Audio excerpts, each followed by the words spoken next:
প্রিয় ভাইয়েরা, এই জন্য যুবকদের অন্তরে ইসলাম প্রীতি, অজস্র নারীদের অন্তরে ইসলাম প্রীতি এমনভাবে আল্লাহ দিয়েছেন।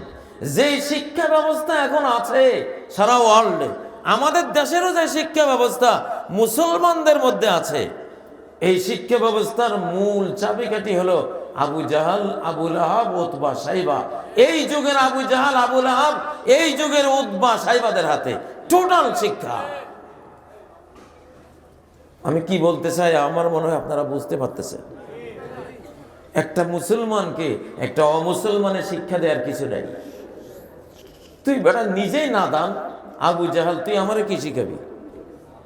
যে আল্লাহর উপর ঈমান আনে না তো আবু জাহাল, ঠিক নয় কি? সে তো হলো গাধা, যার ঈমান নাই। কোরআনে এক জায়গায় বলা হচ্ছে সে গাধা। গাধা যদি আমার শিক্ষক হয়ে যায় তাহলে আমারে তো আরেক গাধা বানাবে। সে মনুষ্যত্বের কি শিখাবে? যার ঈমান নাই, কোরআনের প্রতি যার বিশ্বাস নাই, এক আয়াত আল্লাহ বলছেন ফামাসালুহু কামাসালিল কালবি, তার উপমা হলো কুকুরের মতো। সে একটা কুকুর। সে কি? একটা কুকুর। স্কুল কলেজে এমনকি মাদ্রাসাগুলিতেও বই লেখে যারা আল্লাহর প্রতি, তারা আল্লাহর প্রতি ঈমানই রাখে না। তারা আমাদের কি শিখাবে? আমাদের সংস্কৃতি, আমাদের সংস্কৃতির বইতে তারা লেখে আমাদের সংস্কৃতি হলো অন্নপ্রাশন, আমাদের সংস্কৃতি হলো বাউল গান, আমাদের সংস্কৃতি হলো গায়ে হলুদ। এগুলি মুসলমান সংস্কৃতি?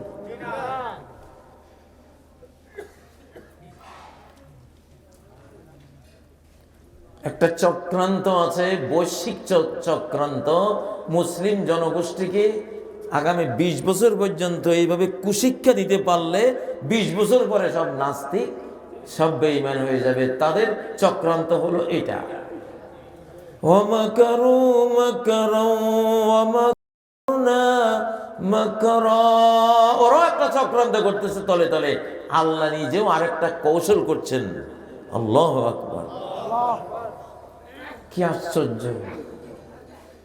এখন যুবকরা কোনো গানের মজলিস, যাত্রা, থিয়েটার, এইটা সেটা ধারে কাছে এনে সব ওয়াজ মাহফিল তারা তৈরি করছে। আল্লাহ তো ওদের চক্রান্ত বুঝতে পারছেন, বুঝে হৃদয়গুলোকে টেনে কোরআনমুখী করে দিয়েছেন, ইসলামমুখী করে দিয়েছেন, আল্লাহমুখী করে দিয়েছেন, আল্লাহ প্রেমে উদ্ভাসিত করে দিয়েছেন। আলহামদুলিল্লাহ। আমাদের আল্লাহ ছাড়া আর কিছু লাগবে না ইনশাআল্লাহ। দরকার আছে কিছু? মাল্লাহুল মাওলা ফালাহুল কুল।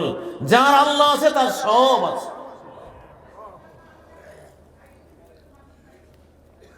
আমরা যেই কোরআন পড়ি, বর্তমান সমস্ত জ্ঞান বিজ্ঞানের ফাদার হলো এই কোরআন। ফাদার অফ কেমিস্ট্রি মুসলমান বিজ্ঞানীরা, ফাদার অফ জিওলজি, আপনি ভূগোল বিদ্যার ফাদার বলেন আল ইদরিসি, যার আঁকা মানচিত্রকে আমেরিকার নাসা মহাকাশ স্টেশন থেকে বলা হয় যে ওনার এই মানচিত্রের মতো নির্ভুল মানচিত্র বিশ্বে কেউ আঁকতে পারে না। ফাদার অফ মেডিকেল সায়েন্স কে? ইবনে সিনা, মুসলিম। ফাদার অফ কম্পিউটার সায়েন্স, যদি কম্পিউটার সায়েন্সের বাবা যদি বলেন মুসা আল খারেজমি, মুসলিম বিজ্ঞানী। ফাদার অফ হিস্টোরি যদি বলেন, ইতিহাসের ফাদার, তাহলে আমাদের ইবনে সাদ, ইবনে ইসহাক, ইবনে খালদুন, এদেরকে আনতে হবে।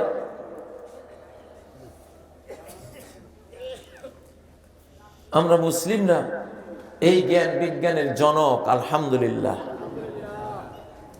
কিন্তু আমরা মাঝখানে কোরআন থেকে, আমাদের জ্ঞান বিজ্ঞানের মহাসাগর থেকে আমরা দূরে সরে গিয়েছিলাম। এখন আবার আমরা ফিরে আসতেছি, আলহামদুলিল্লাহ। কোরআনের দিকে আবার আমরা ফিরে আসতেছি।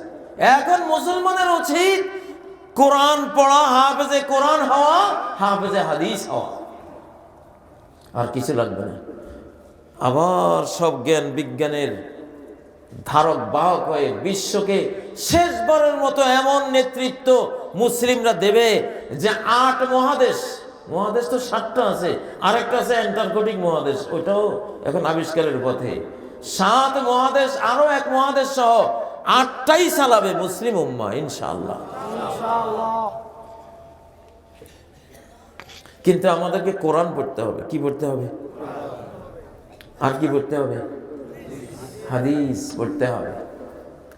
একটা ছাত্র যদি কোরআনের 30 পারা হাফেজ হয়, 1000 হাদিস যদি তার সিনায় থাকে, সে ওয়ার্ল্ড ক্লাস স্কলার, তার কিছু লাগবে না। প্রিয় ভাইয়েরা, মুসলমান মূর্খ হইতে পারে না, মুসলমান জাহেল হইতে পারে না, মুসলমান অজ্ঞ হইতে পারে না। ইসলাম জানা আর মানার নাম। যার যদ্দুর জানা তার তদ্দুর ইসলাম আছে। যেখানে তার জানা শেষ সেখান থেকে তার ইসলামও শেষ। ঠিক নাকি? আপনারা যারা আছেন আজকে সব কোরআন আর বুখারীর ছাত্র সবাই, আলহামদুলিল্লাহ। নবীজির ক্লাসগুলিতে এরকমই ছিল। কোনো ভর্তি ফি, ভর্তির ফর্ম, কোনো সার্টিফিকেট, কোনো আইডি কার্ড, কোনো ফটো, কোনো ফিস কিছু ছিল? আসো পড়ো, এইরকম ছিল।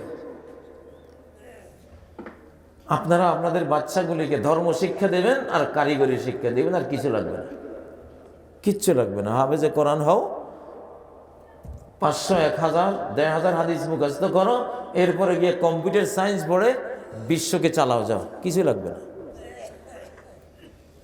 খামাখাই আগের যুগে মুসলমানদের বাচ্চারা ডিগ্রি পাইতো 8 বছর 10 বছরে। ইমাম বুখারী 11তম বছরে কিতাব বুখারী শরীফ লেখা শুরু করেছে। ইসমাইল শাহিদ রহমতুল্লাহ আলাই, শাহ আলিউল্লাহ রহমতুল্লাহ আলাইয়ের পরিবারের সদস্য 8 বছর বয়সে ফতুয়া লিখতেন। 8 বছর বয়সে ফতুয়া লিখতেন।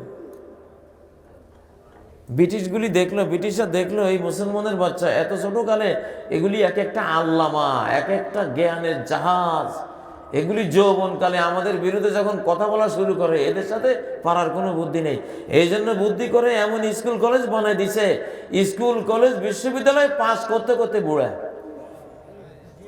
আর কাজ করবো কতক্ষণে?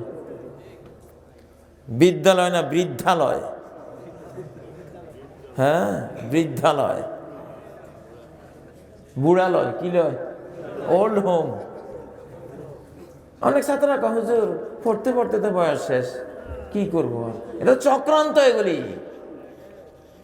ইন্নাল মুলুকা ইযা দাখালু ক্বরয়াতান আফসাদুহা। সাম্রাজ্যবাদীরা কোন জনপদে যখন ঢুকে পড়ে, জনপদটাকে ধ্বংস করে দেয়। ওয়াজআলু আইজ্জাতা আহলিহা যিল্লাহ। ওই জনপদের ও রাষ্ট্রের সম্মানিত জনগোষ্ঠীকে একেবারে জলিল ও খার, জ্ঞানের দিক থেকে হীনবল, শক্তির দিক থেকে হীন, তারপরে সামর্থ্য অর্থনীতির দিক থেকে হীন, রাষ্ট্রীয় দিক থেকে হীনবল করে ছেড়ে দেয়, যাতে করে তাদের উপরে মাথা তুলতে না পারে। এখন আমাদের উত্থানের সময়, আগামী অল্প কয়েক বছরের মধ্যে ইমাম মাহদী আসবে। শর্ট কোর্সে কোরআনে হাফেজ, কোরআনে হাফেজ অর্থ সহ। আমার ইংলিশ মিডিয়ামে এখন 500 হাফেজুল কোরআন পড়তেছে, 500। স্কুলটা হলো ইংলিশ মিডিয়াম, কিন্তু 500 ছেলে মেয়ে কোরআন হেফজ করতেছে। আমি ভোরে মাঝে মধ্যে ওদের সাথে বসি, দিলটা ভরে যায়। স্কুলের ছাত্র এত সুন্দর কোরআন পড়ে, আল্লাহু আকবার। না আরবের শিশুরা পড়তেছে এইরকম। আমাদের স্কুল কলেজগুলিতে কোরআন যেদিন সিলেবাস হবে, সেদিন ইনশাআল্লাহ বুঝবো যে বাংলাদেশের ভাগ্যের দুয়ার খুলে গেছে। কিন্তু স্কুল কলেজে ঢুকবো আমরা ইনশাআল্লাহ, এই কোরআন ঢুকবে, দরজা ভেঙে ঢুকবে। স্কুল কলেজ ইউনিভার্সিটিতেও কোরআন দরজা জানালা ভেঙে ঢুকে যাবে ইনশাআল্লাহ। দলিল আছে না নাই? বিইজ্জি আজিজিন আও যুল্লি জালিলিন লা ইয়াবকা আলা ওয়াজিল আরদি বাইতু মাদারিন ওয়ালা ওয়াবার। এই বিশ্বের শেষ জামানায় ইমাম মাহদী আসার প্রাক্কালে এমন একটা বিল্ডিং, এমন একটা তাঁবু, মাটির কাঁচা ঘর থাকবে না যেখানে কালিমাতুল ইসলাম গিয়ে ঢুকবে না। এটা যে ঢুকবে ওখানে দুই ভাবে, বিইজ্জি আজিজিন, যে এটাকে বরণ করবে মেহমান হয়ে তার কাছে ঢুকবে, যে এটাকে ডিনাই করবে দরজা জানালা ভেঙ্গে ঢুকবে, তারে অপমানিত করে, লাঞ্ছিত করে, অপদস্থ করে, পর্যদস্ত করে ঢুকে পড়বে। টের পান তো? বাংলাদেশে যে অবস্থা পাপাচারের, এই দেশে ওয়াজ মাহফিলে তো লোক থাকারই কথা না। সেইখানে এই মুহূর্তে আমরা দেখি বাংলাদেশে কোন সমাবেশে এই লোক নাই, কোরআনের সমাবেশে। আলহামদুলিল্লাহ, ঠিক না বে? ঠিক। অতএব মুসলিম জাতির জাগরণের জন্য আমাদের কোরআন দরকার, ইলমের দরকার, মাদ্রাসামুখী হওয়া দরকার। প্রত্যেকটা এলাকার শিশুকে, ছেলে হোক মেয়ে হোক, অন্তত ক্লাস 5 পর্যন্ত এমন বিদ্যালয়ে দেওয়া ফরজ যে বিদ্যালয়ে কোরআনটা শিক্ষা হবে, নাহলে আপনি জাহান্নামে যাবেন। যেই মা বাবা এটা করবে না, ওই মা বাবা জাহান্নামে যাবে।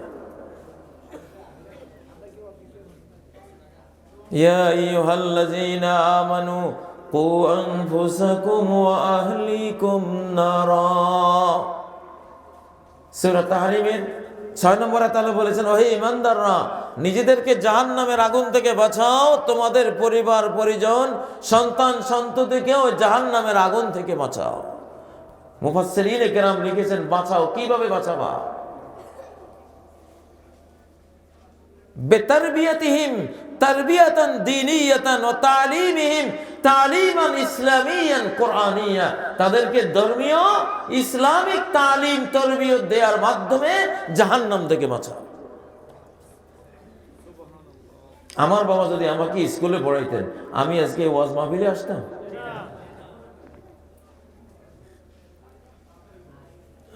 হেয়ার অ্যান্ড হেয়ার আফটার আমাদের দরকার এমন শিক্ষা, দুনিয়াতেও আমি সুখী থাকবো, মৃত্যুর পরেও আমি সুখী থাকবো। আমার ওই শিক্ষার কোনো দরকার নাই। শুধু ওই শিক্ষা, যে শিক্ষা দুনিয়ার একটু খড়কুটার রুজি রোজগার শিখাবে, আখেরাত শেষ। এই শিক্ষা তো মুসলমানের শিক্ষা না, এটা বেঈমানের শিক্ষা। এটা ব্রিটিশ লর্ড ম্যাকলেয়ার 11 ইহুদি মিলে এই শিক্ষা দিয়ে গেছে, আখেরাত নাই। ঠিক নয় কি? মালয়েশিয়া আজকে কত বড় উন্নত, আমরা লেবার হয়ে যাই ওখানে, কারণ ওদের স্কুলগুলিতে কোরআনও আছে, হাদিসও আছে।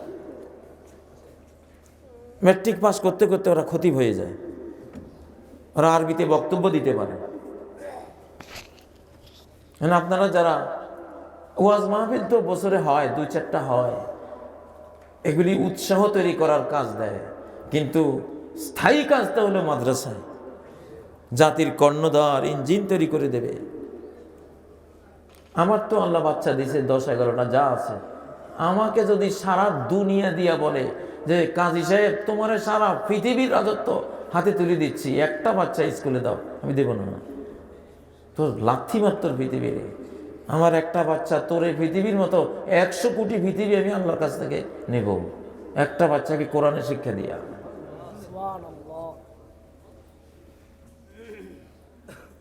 আমার বাবা, আমরা 3 ভাই ছিলাম, আমার বাবা, আমার বড় ভাইটা খুব ব্রেনি, আমাদের চেয়ে অনেক বেশি ব্রেনি ছিল। আব্বা দিতেন মাদ্রাসায়, মাস্টাররা নিয়ে যেত স্কুলে। বাবা যেহেতু বাইরে শিক্ষকতা করতেন, দূরে, বাড়িতে থাকতেন না, ছেলে বাড়িতে থাকতো। 19 বার আব্বা মাদ্রাসা দিছে, 19 বার মাস্টাররা স্কুলে নিছে। বাবা তো বলতে পারতেন, আচ্ছা ঠিক আছে, 4-5 বারের পরে বাবা বলতে পারতেন, যাক এতবার আনা নেওয়া করার দরকার নেই, ঠিক আছে বাবা স্কুলে পড়ো। বাবার জিদটা কি ছিল? 19 বার স্কুলে নিয়েছে উনি, 19 বার মাদ্রাসায় আছে। কল্পনা করতে পারেন 19 কত 38 বার। শেষ আমি দেখতাম আমার বড় ভাইকে দেখলে আমার বাবা লাঠি নিয়ে ছুটতো, বাপে ভূতে দৌড়তেছে, একজন দৌড়াচ্ছে আরেকজন দৌড়তেছে। আমার বড় ভাইয়ের সাথে পরে আমার বাবার দেখা হইতো 4 বছরে একবার, 5 বছরে একবার, ছায়া দেখতো না। আচ্ছা, কি বুঝের কারণে বাবা এরকম দৌড়াইতে পারে? নিশ্চয় একটা, উনি তো হাফেজ মুহাদ্দিস, বর্তমান বাইতুল মোকাররমের খতিব সাহেব আমার বাবার ছাত্র, তামির মিলাতের প্রিন্সিপাল সাহেব আমার বাবার ছাত্র, কামালউদ্দিন জাফরি সাহেব আমার বাবার ছাত্রের ছাত্র। তো ওই মানুষটা, তার ছেলেটা 19 বার মাস্টাররা স্কুলে নিয়েছে, আর উনি 19 বার কোরআনের বিদ্যালয়ে আনছেন। একটা কারণ ছাড়া আনছেন, উনি ওনার দায়িত্ব পালন করে গেছেন। আর আপনারা তো নিজ হাতে ধরে বাচ্চাটা, মেয়েটা, ছেলে তো দিলে নেই, মেয়েটাকে পর্যন্ত দিয়েছেন, যাও।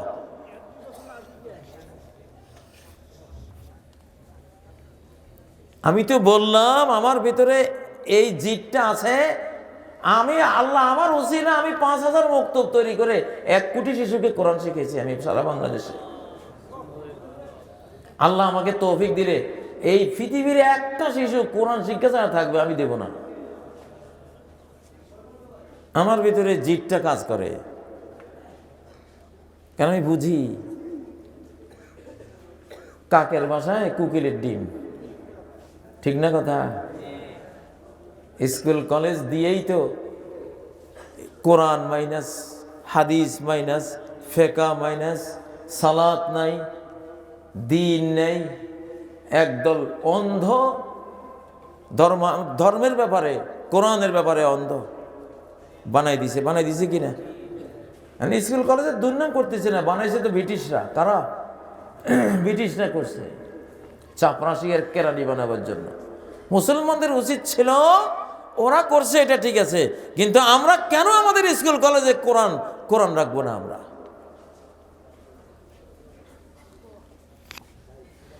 প্রিয় ভাইরা, এটা মাদ্রাসার ময়দান যেহেতু, এই জন্য এলমের দিকে একটু উৎসাহিত করছি আপনাদেরকে। খারাপ লাগতেছে?